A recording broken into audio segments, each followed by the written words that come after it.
Hi friends, welcome to Deepika reviews. Lakshmi నివాసం upcoming ఎపిసోడ్లో ఏం జరగబోతుందో తెలుసుకోవాలనుకుంటున్నారా? అయితే ఛానల్ను సబ్స్క్రైబ్ చేసుకొని సపోర్ట్ చేయడం మర్చిపోకండి. ఈ రోజు నుంచి నా గురించి ఎవరూ కూడా మాటలు పడాల్సిన అవసరం లేదు, అవమానాలు పడాల్సిన అవసరం లేదు అని చెప్పి తులసి అంటూ ఉంటుంది.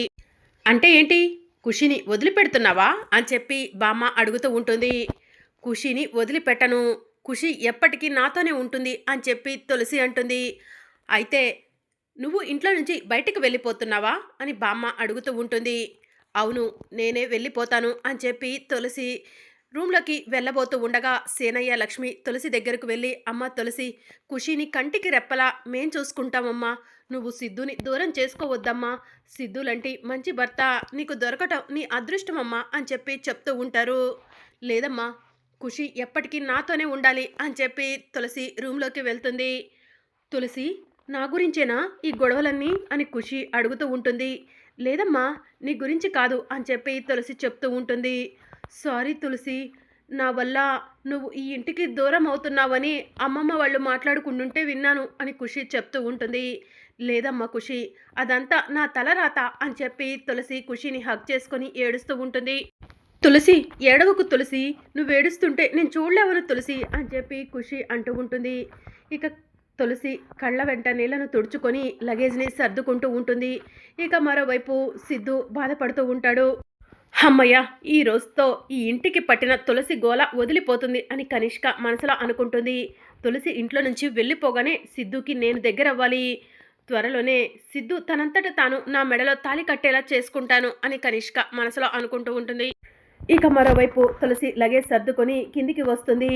సేనయ్య లక్ష్మి తులసి దగ్గరకు వెళ్ళి, అమ్మ తులసి, మరొక్కసారి ఆలోచించమ్మా, ఆడపిల్ల పుట్టింట్లో ఉంటే గౌరవం దక్కదమ్మా, అత్తింట్లోనే ఉండాలి అని చెప్పి చెప్తూ ఉంటారు. ఆ అత్తింటి వారే వెళ్ళగొడితే అని తులసి అడుగుతూ ఉంటుంది. అది కాదమ్మా, ఎందుకు చెప్తున్నామో అర్థం చేసుకో అని చెప్పి సేనయ్య లక్ష్మి అంటూ ఉంటారు. ప్లీజ్ అమ్మా, ఖుషిని వదులుకోవడం తప్ప మీరు ఏం చెప్పినా కూడా వింటాను అని చెప్పి తులసి అంటుంది. తులసి, సిద్ధులంటే మంచివాడు నీకు భర్తగా దొరకటం నీ అదృష్టం, సిద్ధుని దూరం చేసుకోకు తులసి అని చెప్పి సేనయ్య లక్ష్మి అంటూ ఉంటారు. ఖుషిని కూడా నేను దూరం చేసుకోలేవనమ్మా, నాకు ఇద్దరూ కావాలి అని చెప్పి తులసి అంటుంది. ఇద్దరూ కావాలంటే ఎలా కుదురుతుంది తులసి? ఖుషి కావాలా, సిద్ధు కావాలా, రెండిట్లో ఒకటే నిర్ణయించుకో అని బామ్మ అంటూ ఉంటుంది. ఖుషి చిన్నపిల్ల, ఖుషి అభంశుభం ఎరగని అమాయకురాలు, ఖుషిని ఎందుకు ఇంట్లో నుంచి బయటకు పంపించాలనుకుంటున్నారు అని చెప్పి తులసి అడుగుతూ ఉంటుంది. ఎందుకంటే ఖుషి వల్లే కదా ఈరోజు నాకు అవమానం జరిగింది, నాకే కాదు నీకు కూడా అవమానం జరిగింది, నువ్వు ఆ విషయాన్ని మర్చిపోతున్నావు తులసి. ఖుషి నీ కన్న బిడ్డని అందరూ అనుకుంటున్నారు, అది నీకు అర్థం అవ్వట్లేదా అని చెప్పి బసవరాజు అంటూ ఉంటాడు. అందరి కోసం నేను బ్రతకట్లేదు, నన్ను మీరు నమ్మట్లేదా, ఖుషి ఎవరి బిడ్డో మీకు తెలీదా అని చెప్పి తులసి బసవరాజుని అడుగుతూ ఉంటుంది. అవన్నీ మాకు అనవసరం, మాకు అవమానం జరిగింది, నువ్వు ఇంట్లో ఉండటానికి వీల్లేదు అని చెప్పి బామ్మ అంటూ ఉంటుంది. సరే బామ్మ, నేనే వెళ్తాను అని చెప్పి తులసి లగేజ్ తీసుకొని గుమ్మం దగ్గరకు వెళ్తుంది. అమ్మ తులసి, గుమ్మం దాటే ముందు మరొక్కసారి ఆలోచించు అని లక్ష్మి అంటూ ఉంటుంది. ఇక తులసి లగేజ్ని ఖుషిని గుమ్మం దగ్గరే నుంచోబెట్టి సిద్ధు దగ్గరకు వస్తుంది. ఏమండి, నేను వెళ్తున్నాను, మరి మీ దారేటు అని తులసి అడుగుతూ ఉంటుంది. ఏయ్, పిచ్చి పిచ్చిగా మాట్లాడుతున్నావేంటి, నువ్వు వెళ్తూ నా కొడుకుని నీ దారేటు అని అడుగుతున్నావు అని బసవరాజు అడుగుతూ ఉంటాడు. అదేంటి మోయ్య, మీరు అత్తయ్య ఒకే ఇంట్లో కలిసి ఉంటున్నారు కదా, భార్యాభర్తలు కాబట్టి, మరి నేను నా భర్త భార్యాభర్తలమే కదా, మీరిద్దరూ ఎలా అయితే కలిసి ఉంటున్నారో నేను మా ఆయన కూడా ఒకే దగ్గర కలిసి ఉండాలి కదా అని చెప్పి తులసి అడుగుతూ ఉంటుంది. ఇక బసవరాజు వాళ్ళు షాకింగ్గా చూస్తూ ఉంటారు. సిద్ధు నీతో రాడు అని చెప్పి బామ్మ అంటూ ఉంటుంది. ఏంటండి, మీరు ఇక్కడే ఉంటారా, నాతో వస్తారా అని తులసి అడుగుతూ ఉంటే, ఏంటే నా మనవణ్ణి అలా అడుగుతున్నావు, నా మనవడు రాడని చెప్పాను కదా అని చెప్పి బామ్మ అంటూ ఉంటుంది. అప్పుడు సిద్ధు ఒక్కసారిగా నేను వస్తాను తులసి నీతోనే అని చెప్పి అంటూ ఉంటాడు. ఇక దాంతో తులసి షాకింగ్గా సిద్ధు వైపు చూస్తూ ఉంటే, ఒరే సిద్ధు, ఏం మాట్లాడుతున్నావురా నువ్వు అని చెప్పి బామ్మ అంటూ ఉంటుంది. తులసి చెప్పింది కరెక్టే కదా, భార్యాభర్తలు కలిసి ఉండాలి, అలాంటప్పుడు నా భార్య ఇంటి నుంచి వెళ్ళిపోతుంటే నేను ఇక్కడే ఎలా ఉంటాను బామ్మ అని చెప్పి సిద్ధు అంటాడు. మీ నాన్నను అవమానించిన తులసే నీకు కావాలా సిద్ధు అని బసవరాజు అడుగుతూ ఉంటాడు. తులసి తప్పు చేసింది కాదనట్లేదు. అందుకే తులసితో క్షమాపణ చెప్పించాను. నేను కూడా మీ కాళ్ళు పట్టుకొని క్షమాపణ అడిగాను. క్షమాపణ అడిగినా కూడా మీరు క్షమించట్లేదు. తులసిని ఇంట్లో నుంచి బయటకు వెళ్ళాలంటున్నారు. తులసి లేకపోతే నేను బ్రతకలేవను. తులసి నా ప్రాణం అని చెప్పి సిద్ధు అంటాడు. ఇంకా కనిష్క షాకింగ్గా సిద్ధు వైపు అలానే చూస్తూ ఉంటుంది. సిద్ధు వెళ్ళిపోతే నేను ఈ ఇంట్లో ఏం చేయాలి? వాళ్ళిద్దరూ వెళ్ళిపోవడానిక ఇంత కష్టపడి ప్లాన్ చేసింది అని కనిష్క మనసులో అనుకుంటూ ఉంటుంది. ఇక మరోవైపు జాను కోసం జయనందన్ ఇల్లంతా వెతుకుతూ ఉంటాడు. జాను కనిపించకపోవడంతో ఇంట్లో నుంచి బయటకు వస్తాడు. జాను ఎక్కడికి వెళ్ళింది? ఫస్ట్ నైట్ అని చెప్పినా కూడా జాను ఇలా చేసిందేంటి అని జయనందన్ ఆలోచిస్తూ ఉంటాడు. జాను ఎక్కడ ఉన్నా వెతికి పట్టుకుంటాను అని చెప్పి ఇల్లంతా వెతుకుతాడు. ఎక్కడ జాను కనిపించకపోవడంతో జయనందన్ జానుని వెతుక్కుంటూ వెళ్తూ ఉంటాడు. ఇక జయనందన్ జానుని వెతుక్కుంటూ వెళ్తూ ఉంటే దారిలో జానులాగా ఒక అమ్మాయి కనిపిస్తుంది. జాను జాను అని చెప్పి జయనందన్ కార్ని చాలా స్పీడ్గా డ్రైవ్ చేసి ఆ అమ్మాయి ముందుకు వెళ్ళి కార్ ఆఫ్ చేస్తాడు. వెనక్కి తిరిగి చూసేసరికి అక్కడ జాను కాకుండా వేరే అమ్మాయి ఉంటుంది. సారీ, నా జాను అనుకున్నాను అని చెప్పి జయనందన్ అంటాడు. ఇక అలా జయనందన్ జానుని వెతుక్కుంటూ వెళ్తూ ఉంటాడు. కనిపించిన వాళ్ళందరికీ కూడా జాను ఫోటో చూయించి ఈ అమ్మాయిని ఎక్కడైనా చూసారా అని చెప్పి అడుగుతూ ఉంటే అందరూ కూడా చూడలేదని చెప్తూ ఉంటారు. ఇక అలా జయనందన్ జాను గురించి అందరినీ అడుగుతూ వెళ్తూ ఉంటే ఒక అతను ఇప్పుడే ఈ అమ్మాయి ఆటో స్టాండ్ వైపు వెళ్ళటం చూశాను అని చెప్పి చెప్తూ ఉంటాడు. ఇక దాంతో జయనందన్ ఆటో స్టాండ్ దగ్గరకు వెళ్తాడు. అప్పుడే జాను ఆటో స్టాండ్ దగ్గరకు వెళ్తుంది. జయనందన్ని చూసి భయపడుతూ ఆటోలో కూర్చుంటుంది. సార్ ఇక్కడికే వచ్చారు సార్, ఇప్పుడు నన్ను ప్రశ్నిస్తే ఏం చెప్పాలి అని జాను కంగారు పడుతూ ఉంటుంది. ఇక జయనందన్ ఆటో స్టాండ్ దగ్గర దిగి అక్కడ ఉన్న ఆటో డ్రైవర్లందరికీ కూడా జాను ఫోటో చూయించి ఈ అమ్మాయిని ఎక్కడైనా చూసారా అని చెప్పి అడుగుతూ ఉంటాడు. ఇక్కడే కనిపించింది, ఇంతలో ఎటెళ్ళిందో తెలీదు అని చెప్పి ఆటో డ్రైవర్లు చెప్తూ ఉంటారు. ఇక జయనందన్ అన్ని ఆటోలు కూడా జాను కోసం వెతుకుతూ ఉంటాడు. అప్పుడే జాను ఉన్న ఆటో దగ్గరికి జయనందన్ వస్తూ ఉంటే జాను జయనందన్కి కనిపించుకోకుండా క్లాత్ని అడ్డుగా వేస్తుంది. జాను ఎక్కడికి వెళ్ళావు అని చెప్పి జయనందన్ గట్టిగా అరుచుకుంటూ జాను కనిపించకపోవడంతో జానును వెతుక్కుంటూ మళ్ళీ అక్కడి నుంచి వెళ్ళిపోతాడు. అమ్మయ్య, ఇప్పుడైతే సార్ నుంచి తప్పించుకున్నాను. నేను ఎక్కడికి వెళ్ళాలి? ఇంట్లో నుంచి అయితే బయటికి వచ్చేసాను అని చెప్పి జాను మనసులో అనుకుంటూ ఉంటుంది. దేవుడా, నా సమస్యకు పరిష్కారం నువ్వే చూపించాలి. జై సార్ మంచివాడు కాదని చెప్పి అందరూ చెప్తున్నారు. జై సార్ మంచివాడు కాదని అందరూ చెప్పడంతో నేను కూడా మూర్ఖంగా వాళ్ళ మాటలు నమ్మేసి ఇంట్లో నుంచి బయటకు వచ్చాను. ఇప్పుడు మళ్ళీ ఇంటికి వెళ్తే ఇప్పటి వరకు ఎక్కడికి వెళ్ళావని జై సార్ నన్ను ప్రశ్నిస్తారు. అలా కాదని చెప్పి అమ్మా నాన్నల దగ్గరకు వెళ్తే అమ్మా నాన్నలు ఈ టైంలో వచ్చావేంటని ప్రశ్నిస్తే వాళ్ళకేం సమాధానం చెప్పాలి? వాళ్ళ కుటుంబం గడవటమే వాళ్ళకు కష్టంగా ఉంటే వాళ్ళకు నేను భారం అయిపోతాను అని చెప్పి జాను ఆలోచిస్తూ ఉంటుంది.